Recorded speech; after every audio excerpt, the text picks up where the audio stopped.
ito ay rated SPG. Striktong patnubay at gabay ng magulang ang kailangan. Maaaring may masiselang tema, lengguwahe, karahasan, sexual, horror o droga na hindi angkop sa mga... Pumunta nga itong si Belle sa bahay nga nito nila Rosel at doon nakita nga na nagkakagulo nga sa bahay nila Rosel at maraming ang kapulisan at gustong gusto na nga ni Rosel mapanagot kung sino nga ba ang nagnakaw sa kanyang anak. Napatras nga itong si Belle dahil alam nga niyang mapapahamak ang kanyang ama na si Chris.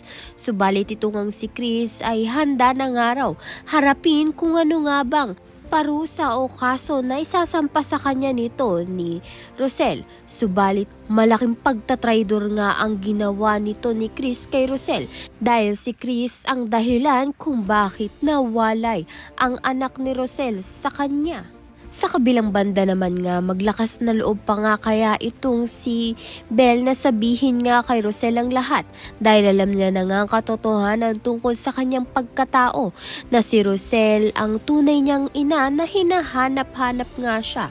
Kaya naman nga tiyan at iba pa ang dapat nating pakaabangan. Maraming salamat sa iyong panunood.